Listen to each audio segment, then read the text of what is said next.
Hey guys, welcome back to the channel. ಮೊದಲನೇದಾಗಿ evolution premium live event ಬಗ್ಗೆ ಮಾತಾಡೋದಾದ್ರೆ ನಿಮಗೆ ಗೊತ್ತಿರಬಹುದು, ತುಂಬಾ ವರ್ಷಗಳ ಹಿಂದೆ ಈ ಒಂದು ಪ್ರೀಮಿಯಂ ಲೈವ್ ಇವೆಂಟ್ ನಮಗೆ ಡಬ್ಲ್ಯೂ ಅಲ್ಲಿ ನೋಡೋದಕ್ಕೆ ಸಿಕ್ಕಿತ್ತು. ಅಂದ್ರೆ ಡಬ್ಲ್ಯೂ ಅವರು ಫೀಮೇಲ್ ಸೂಪರ್ ಸ್ಟಾರ್ಸ್ ಗಳಿಗೋಸ್ಕರನೇ ಒಂದು ಸ್ಪೆಷಲ್ ಪ್ರೀಮಿಯಂ ಲೈವ್ ಇವೆಂಟ್ ನ ಮಾಡಿದ್ರು. ಅಂಡ್ ಅದರಲ್ಲಿ ಬರೀ ಫೀಮೇಲ್ಸ್ ಮ್ಯಾಚಸ್ ಗಳೇ ನಮಗೆ ನೋಡೋದಕ್ಕೆ ಸಿಕ್ಕಿತ್ತು. ಅದಾದ್ಮೇಲೆ ಈ ಒಂದು ಪ್ರೀಮಿಯಂ ಲೈವ್ ಇವೆಂಟ್ ಮತ್ತೊಮ್ಮೆ ವಾಪಸ್ಸು ನಮಗೆ ನೋಡೋದಕ್ಕೆ ಸಿಕ್ಕಿರಲಿಲ್ಲ. ಬಟ್ ಈಗ ಈ ವರ್ಷ ಡಬ್ಲ್ಯೂ ಅವರು ಈ ಒಂದು ಪ್ರೀಮಿಯಂ ಲೈವ್ ಇವೆಂಟ್ ನ ವಾಪಸ್ ತಗೊಂಡ್ ಬರೋದಕ್ಕೆ ಪ್ಲಾನ್ ಮಾಡ್ತಾ ಇದ್ರಂತೆ. ಅಂಡ್ ಜುಲೈ 5ನೇ ತಾರೀಕು ನಮಗೆ ಎವಲ್ಯೂಷನ್ ಪ್ರೀಮಿಯಂ ಲೈವ್ ಇವೆಂಟ್ ಮತ್ತೊಮ್ಮೆ ನೋಡೋದಕ್ಕೆ ಸಿಗುತ್ತಂತೆ. ಸೊ ಈ ಒಂದು ಪ್ರೀಮಿಯಂ ಲೈವ್ ಇವೆಂಟ್ ಅಲ್ಲಿ ಬರೀ ನಮಗೆ ವಿಮೆನ್ಸ್ ಗಳ ಮ್ಯಾಚಸ್ ಗಳು ಮಾತ್ರ ನೋಡೋದಕ್ಕೆ ಸಿಗುತ್ತೆ.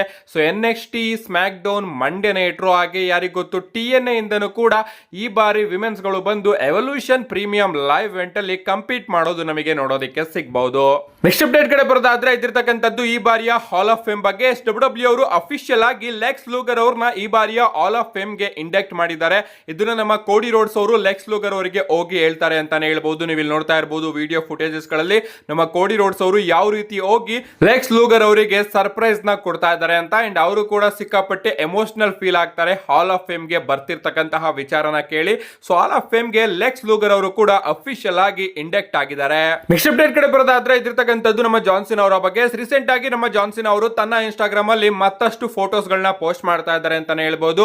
ಮೊದಲನೇದಾಗಿ ಅವರು ಜೋಕರ್ ನ ಫೇಮಸ್ ಫೋಟೋನ ಪೋಸ್ಟ್ ಮಾಡ್ತಾರೆ. ಅಫ್ಕೋರ್ಸ್ ಜೋಕರ್ ಕೂಡ ವಿಲನ್, ಹಾಗೆ ನಮ್ಮ ಜಾನ್ಸಿನ್ ಅವರು ಕೂಡ ಈಗ ವಿಲನ್ ಆಗಿರೋದ್ರಿಂದ ಈ ರೀತಿ ನಮ್ಮ ಜಾನ್ಸಿನ್ ಅವರು ಟೀಸ್ ಮಾಡ್ತಾ ಇದ್ದಾರೆ. ಇನ್ನ ಒಂದು ಫೋಟೋನ ಪೋಸ್ಟ್ ಮಾಡ್ತಾರೆ, ಸ್ಟಾಂಗ್ ಕೋಲ್ಡ್ ಸೋಲ್ ಅಂತ ಒಂದು ಕ್ವಶನ್ ಮಾರ್ಕ್ ಇರ್ತಕ್ಕಂತಹ ಫೋಟೋನು ಕೂಡ ಅವರು ಪೋಸ್ಟ್ ಮಾಡಿದ್ದಾರೆ.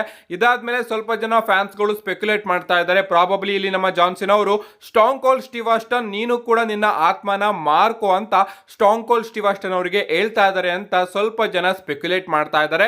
ಅಂಡ್ ಇನ್ ಸ್ವಲ್ಪ ಜನ ಏನ್ ಹೇಳ್ತಾ ಇದ್ದಾರೆ ಗೊತ್ತಾ, ಈ ಒಂದು ಫ್ಯಾಕ್ಷನ್ ನಮಗೆ ಏನ್ ನೋಡೋದಕ್ಕೆ ಸಿಗ್ತಾ ಇದೆ, ಜಾನ್ಸಿನಾ, ರಾಕ್ ಹಾಗೆ ಟ್ರಾವಿಸ್ ಸ್ಕಾಟ್ ಅವರ ಫ್ಯಾಕ್ಷನ್, ಇದರಲ್ಲಿ ನಮಗೆ ಸ್ಟಾಂಗ್ ಕೋಲ್ಡ್ ಸ್ಟೀವ್ ಆಸ್ಟನ್ ಅವರು ಕೂಡ ನೋಡೋದಕ್ಕೆ ಸಿಗ್ತಾರೆ ಅಂತ ಸ್ವಲ್ಪ ಜನ ಸ್ಪೆಕ್ಯುಲೇಟ್ ಮಾಡ್ತಾ ಇದ್ದಾರೆ. ಯಾಕಪ್ಪ ಅಂದ್ರೆ ರಸಲ್ ಮೇನಿಯಾ 40 ಟೈಮ್ ಅಲ್ಲಿ ನಮ್ಮ ರಾಕ್ ಅವರು ಕೋಡಿ ರೋಡ್ಸ್ ಅವರಿಗೆ ಬ್ಯಾಕ್ ಸ್ಟೇಜ್ ಅಲ್ಲಿ ಅಟ್ಯಾಕ್ ಮಾಡಬೇಕಾದ್ರೆ ನಮಗೆ ಒಂದು ಪ್ರೊಡಕ್ಷನ್ ಟ್ರಕ್ ಮೇಲೆ ಜಾನ್ಸಿನಾ ಹಾಗೆ ಸ್ಟಾಂಗ್ ಕೋಲ್ಡ್ ಸ್ಟೀವ್ ಆಸ್ಟನ್ ಅವರ ಫೋಟೋ ಒಟ್ಟಿಗೆ ನೋಡೋದಕ್ಕೆ ಸಿಗುತ್ತೆ. ಅಂಡ್ ಆ ಫೋಟೋನ ನೋಡಿ ಅದಕ್ಕೆ ಇದನ್ನ ಲಿಂಕ್ ಮಾಡ್ತಾ ಇದ್ದಾರೆ, ಜಾನ್ಸಿನಾ ಹಾಗೆ ರಾಕ್ ಅವರ ಜೊತೆ ಸ್ಟಾಂಗ್ ಕೋಲ್ಡ್ ಸ್ಟೀವ್ ಆಸ್ಟನ್ ಅವರು ಕೂಡ ನಮಗೆ ನೋಡೋದಕ್ಕೆ ಸಿಗಬಹುದು. And strong cold Steve Aston ಅವರು ಕೂಡ ತನ್ನ ಆತ್ಮನ ಮಾರ್ಕೊಂಡಿರಬಹುದು. ರಸಲ್ ಮೇನಿಯಾ ಎಂಡಿಂಗ್ ಅಲ್ಲಿ ಸ್ಟಾಂಗ್ ಕೋಲ್ಡ್ ಸ್ಟೀವ್ ಆಸ್ಟನ್ ಅವರು ಕೋಡಿ ರೋಡ್ಸ್ ಅವರಿಗೆ ಹೆಲ್ಪ್ ಮಾಡೋ ರೀತಿ ಬಂದು ಬದಲಿಗೆ ಕೋಡಿ ರೋಡ್ಸ್ ಅವರ ಮೇಲೆನೆ ಅಟ್ಯಾಕ್ ಮಾಡಬಹುದು ಅಂತ ಫ್ಯಾನ್ಸ್ ಗಳು ಸ್ಪೆಕ್ಯುಲೇಟ್ ಮಾಡ್ತಾ ಇದ್ದಾರೆ. ನಿಮ್ಗೆ ಅನ್ಸುತ್ತೆ ಗಾಯ್ಸ್, ನಮ್ಮ ಸ್ಟಾಂಗ್ ಕೋಲ್ಡ್ ಅವರು ಕೂಡ ತನ್ನ ಸೋಲ್ ನ ಮಾರಾಟ ಮಾಡ್ಕೊಂಡಿದ್ದಾರೋ ಇಲ್ವೋ, ನಿಮ್ಮ ಅನಿಸಿಕೆನ ಕಮೆಂಟ್ ಮಾಡಿ. ನೆಕ್ಸ್ಟ್ ಅಪ್ಡೇಟ್ ಕಡೆ ಬರೋದಾದ್ರೆ ಇದಿರ್ತಕ್ಕಂಥದ್ದು ನಮ್ಮ ರೇ ಫಿನಿಕ್ಸ್ ಅವರ ಬಗ್ಗೆ. ನಿಮಗೆ ಗೊತ್ತಿರಬಹುದು, ನಮ್ಮ ರೇ ಫಿನಿಕ್ಸ್ ಅವರು ಕೂಡ ಈಗ AEW ಕಂಪನಿಯಿಂದ ರಿಲೀಸ್ ಆಗಿದ್ದಾರೆ. ಅಂಡ್ ಅವರು ಆದಷ್ಟು ಬೇಗ ನಮಗೆ ಡಬ್ಲ್ಯೂ ಅಲ್ಲಿ ನೋಡೋದಕ್ಕೆ ಸಿಗ್ತಾರೆ. ಅಂಡ್ ಈಗ ಅಪ್ಡೇಟ್ ಗಳು ಬರ್ತಿರೋ ಪ್ರಕಾರ ನಮ್ಮ ರೇ ಫಿನಿಕ್ಸ್ ಅವರು ನಮಗೆ ಡಬ್ಲ್ಯೂ ಯುರೋಪಿಯನ್ ಟೂರ್ ಅಲ್ಲಿ ನೋಡೋದಕ್ಕೆ ಸಿಗ್ತಾರಂತೆ. ಅಂದ್ರೆ ಇದೇ ತಿಂಗಳು ಡಬ್ಲ್ಯೂ ಯುರೋಪಿಯನ್ ಟೂರ್ ನ ನಡೆಸ್ತಾ ಇದೆಯಲ್ಲ, ಮಾರ್ಚ್ 31ಕ್ಕೆ ಆ ಒಂದು ಟೂರ್ ಎಂಡ್ ಆಗುತ್ತೆ. ಅಂಡ್ ಅಲ್ಲಿ ಯಾವ್ದಾದ್ರು ಒಂದು ಶೋ ಅಲ್ಲಿ ನಮಗೆ ರೇ ಫಿನಿಕ್ಸ್ ಅವರ ರಿಟರ್ನ್ ಡಬ್ಲ್ಯೂ ಅಲ್ಲಿ ನೋಡೋದಕ್ಕೆ ಸಿಗುತ್ತಂತೆ. ನೆಕ್ಸ್ಟ್ ಅಪ್ಡೇಟ್ ಕಡೆ ಬರೋದಾದ್ರೆ ಇದಿರ್ತಕ್ಕಂಥದ್ದು ನಮ್ಮ ಸಿನೇಷನ್ ಲೀಡರ್ ನಮ್ಮ ಸಿನೇಷನ್ ವಿಲನ್ ಜಾನ್ ಸಿನಾ ಅವರ ಬಗ್ಗೆ. ನಿಮ್ಗೆ ಗೊತ್ತಿರಬಹುದು, ನಮ್ಮ ಜಾನ್ ಸಿನಾ ಅವರು ರಸಲ್ ಮೇನಿಯಾದಲ್ಲಿ ಕೋಡಿ ರೋಡ್ಸ್ ಅವ್ರನ್ನ ಫೇಸ್ ಮಾಡೋದಕ್ಕೆ ಹೋಗ್ತಾ ಇದ್ದಾರೆ. ಡಬ್ಲ್ಯೂ ಅವರು ರಸಲ್ ಮೇನಿಯಾ ಮುಗಿದ್ಮೇಲೆ ಸ್ಮ್ಯಾಕ್ ಡೌನ್ ಶೋಗಳಿಗೆ ಜಾನ್ ಸಿನಾ ಅವ್ರನ್ನ ಅಫಿಷಿಯಲ್ ಆಗಿ ಅನೌನ್ಸ್ ಕೂಡ ಮಾಡಿದೆ. ಅಂಡ್ ಈಗ ಮೇ 24ನೇ ತಾರೀಕಿನ ಸಾಟರ್ಡೆ ನೈಟ್ ಮೈನ್ ಇವೆಂಟ್ ಶೋಗೂ ಕೂಡ ಡಬ್ಲ್ಯೂ ಅವರು ಜಾನ್ ಸಿನಾ ಅವ್ರನ್ನ ಅಫಿಷಿಯಲ್ ಆಗಿ ಅಡ್ವರ್ಟೈಸ್ ಮಾಡಿದ್ದಾರೆ. ನಮಗೆ ಟ್ಯಾಂಪಾ ಫ್ಲೋರಿಡಾದಲ್ಲಿ ಮೇ 24ನೇ ತಾರೀಕು ಸಾಟರ್ಡೆ ನೈಟ್ ಮೈನ್ ಇವೆಂಟ್ ನೋಡೋದಕ್ಕೆ ಸಿಗ್ತಾ ಇದೆ. ಅಂಡ್ ಅಲ್ಲಿಗೆ ಡಬ್ಲ್ಯೂ ಅವರು ಜಾನ್ ಸಿನಾ ಅವ್ರನ್ನ ಅನೌನ್ಸ್ ಮಾಡಿರೋದನ್ನ ನೋಡಿದ್ರೆ ಜಾನ್ ಸಿನಾ ಅವರು ರಸಲ್ ಮೇನಿಯಾದಲ್ಲಿ ಚಾಂಪಿಯನ್ಶಿಪ್ ನ ಗೆಲ್ಲೋದು ಇನ್ನೂ ಕೂಡ ಕ್ಲಿಯರ್ ಆಗ್ತಾ ಬರ್ತಾ ಇದೆ.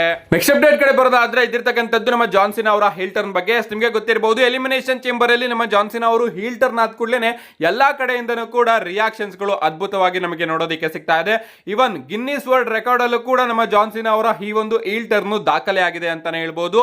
ಅಂಡ್ ರೀಸೆಂಟ್ ಆಗಿ ನಮ್ಮ ಟ್ರಿಪಲ್ ಎಚ್ ಅವರು ಆ ಒಂದು ವಿಚಾರದ ಬಗ್ಗೆ ಇನ್ನ ಒಂದು ಸ್ಟೋರಿನ ಹಂಚ್ಕೋತಾರೆ. ನಿಮ್ಮೆಲ್ಲರಿಗೂ ಕೂಡ ಗೊತ್ತೇ ಇರಬಹುದು, ನಮ್ಮ ಟ್ರಿಪಲ್ ಎಚ್ ಅವರ ಮದರ್ ಇನ್ ಲಾ ಅಂದ್ರೆ ಟ್ರಿಪಲ್ ಎಚ್ ಅವರ ಅತ್ತೆಯಾದಂತಹ ಲಿಂಡಾ ಮೆಕ್ಮೆನ್ ಅವರು ಯುನೈಟೆಡ್ ಸ್ಟೇಟ್ ನ ಎಜುಕೇಶನ್ ಮಿನಿಸ್ಟರ್ ಕೂಡ ಆಗಿದ್ದಾರೆ. ಅಂಡ್ ಅವರು ರೀಸೆಂಟ್ ಆಗಿ ಯೂನಿಯನ್ ಮೀಟಿಂಗ್ ಗೆ ಹೋದಾಗ ಅಲ್ಲಿ ಅವರ ಬಳಿ ಒಬ್ಬ ವ್ಯಕ್ತಿ ಪ್ರಶ್ನೆನ ಕೇಳ್ತಾರೆ, ಜಾನ್ ಸಿನಾ ಅವರ ಹೀಲ್ ಟರ್ನ್ ಬಗ್ಗೆ ನಿಮ್ಮ ಅಭಿಪ್ರಾಯ ಏನು ಅಂತ. ಅಂಡ್ ಆ ಒಂದು ವಿಚಾರನ ನಮ್ಮ ಟ್ರಿಪಲ್ ಎಚ್ ಅವರು ಹೇಳ್ಕೊಂಡು ನಗಾಡ್ತಾ ಇರ್ತಾರೆ ಅಂತಾನೆ ಹೇಳ್ಬಹುದು. ಯಾಕಂದ್ರೆ ಅಷ್ಟು ಲೆವೆಲ್ಗೆ ಜಾನ್ ಸಿನಾ ಅವರ ಹೀಲ್ ಟರ್ನ್ ಇಂಪ್ಯಾಕ್ಟ್ ಮಾಡಿದೆ. ಇವನ್ ಯುನೈಟೆಡ್ ಸ್ಟೇಟ್ ನ ಸೆಕ್ಯೂರಿಟಿ ಎಜುಕೇಶನ್ ಮಿನಿಸ್ಟರ್ ಹತ್ರನೂ ಕೂಡ ಈ ಒಂದು ಪ್ರಶ್ನೆನ ಕೇಳಲಾಗ್ತಾ ಇದೆ. ನೆಕ್ಸ್ಟ್ ಅಂಡ್ ಫೈನಲ್ ಅಪ್ಡೇಟ್ ಕಡೆ ಬರೋದಾದ್ರೆ ಇದಿರ್ತಕ್ಕಂಥದ್ದು ಇದು ನಮ್ಮ ಜಾನ್ ಸಿನಾ ಅವರ ಹೊಸ ಲುಕ್ ಬಗ್ಗೆ. ಇಂಟರ್ನೆಟ್ ಅಲ್ಲಿ ನಮ್ಮ ಜಾನ್ ಸಿನಾ ಅವರ ಹೊಸ ಬಾಲ್ಡ್ ಲುಕ್ ಸಿಕ್ಕಾಪಟ್ಟೆ ವೈರಲ್ ಆಗ್ತಾ ಇದೆ, ನೀವು ಕೂಡ ಇಲ್ಲಿ ನೋಡ್ತಾ ಇರಬಹುದು. ಈವನ್ ಇದನ್ನ ನಮ್ಮ ಪ್ಯಾಟ್ ಮೆಕಫಿ ಅವರು ಕೂಡ ಶೇರ್ ಮಾಡ್ತಾರೆ, ಅವರು ಐಬಾಲ್ ಇಮೋಜಿನ ಟ್ವೀಟ್ ಮಾಡ್ತಾರೆ ಅಂತಾನೆ ಹೇಳ್ಬಹುದು. ಅಂಡ್ ಈ ಒಂದು ಲುಕ್ ನ ನೀವು ನೋಡ್ತಾ ಇದ್ರೆ ಸಿಮಿಲರ್ ರಾಕ್ ಅವರ ರೀತಿ ಲುಕ್ ನ ನಮ್ಮ ಜಾನ್ ಸಿನಾ ಅವ್ರಿಗೂ ಕೂಡ ಕೊಡಲಾಗಿದೆ. ಅವ್ರದೇ ರೀತಿ ಬಾಲ್ಡ್ ಮಾಡಿ ಅವ್ರದೇ ರೀತಿಯ ಚಶ್ಮನು ಕೂಡ ಹಾಕಲಾಗಿದೆ ಅಂತಾನೆ ಹೇಳ್ಬಹುದು. ಅಂಡ್ ಈ ಲುಕ್ ಏನಾದ್ರೂ ನಮಗೆ ಡಬ್ಲ್ಯೂ ಅಲ್ಲಿ ನೋಡೋದಕ್ಕೆ ಸಿಗುತ್ತಾ ಅಂತ ಕೇಳಿದ್ರೆ ನನಗೆ ಈ ರೀತಿ ಲುಕ್ ಬೇಡ ಅಂತ ಕೇಳೋದಕ್ಕೆ ಇಷ್ಟಪಡ್ತೀನಿ. ಯಾಕಂದ್ರೆ ನಮ್ಮ ಜಾನ್ ಸಿನಾ ಅವರು ಈಗ ಹೇಗೆ ನಮಗೆ ನೋಡೋದಕ್ಕೆ ಸಿಗ್ತಾ ಇದ್ದಾರೋ ಅದೇ ರೀತಿ ನೋಡೋದಕ್ಕೆ ಸಿಗ್ಲಿ. ಸ್ವಲ್ಪ ಬೇಕಾದ್ರೆ ಗಡ್ಡ ಜಾಸ್ತಿ ಬುಡ್ಕೊಂಡು ಬರ್ಲಿ ಅಂತ ಕೇಳ್ಕೊತೀನಿ, ಬಟ್ ಬಾಲ್ಡ್ ಆಗಿ ಬರೋದು ಬೇಡ ನಮ್ಮ ಜಾನ್ ಸಿನಾ ಅವರು. ಯಾಕಂದ್ರೆ ಈ ರೀತಿ ಏನಾದ್ರೂ ನಮಗೆ ಜಾನ್ ಸಿನಾ ಅವರು ನೋಡೋದಕ್ಕೆ ಸಿಕ್ಕರೆ ತುಂಬಾನೇ ಡಿಫ್ರೆಂಟ್ ಲೆವೆಲ್ ನ ಜಾನ್ ಸಿನಾ ಆಗ್ಬಿಡ್ತಾರೆ. ಸೊ ಸೇಮ್ ಲುಕ್ ಅಲ್ಲಿ ಫೇಶಿಯಲ್ ಎಕ್ಸ್ಪ್ರೆಷನ್ ಮಾತ್ರ ಬದಲಾಗಿದ್ರೆ ಇನ್ನೂ ಕೂಡ ಚೆನ್ನಾಗಿರುತ್ತೆ ಅನ್ನೋದು ನನ್ನ ಅಭಿಪ್ರಾಯ. ನಿಮ್ಗೇನು ಅನ್ಸುತ್ತೆ? ನಿಮಗೆ ಈ ಒಂದು ಲುಕ್ ಇಷ್ಟ ಆಯ್ತೋ ಇಲ್ವಾ? ನಿಮ್ಮ ಅನಿಸಿಕೆನ ಕಮೆಂಟ್ ಮಾಡಿ. ಅಂಡ್ ಇಷ್ಟು ಇವತ್ತಿನ ವಿಡಿಯೋ. ಸಿಗ್ತೀನಿ ನೆಕ್ಸ್ಟ್ ವಿಡಿಯೋದಲ್ಲೇ.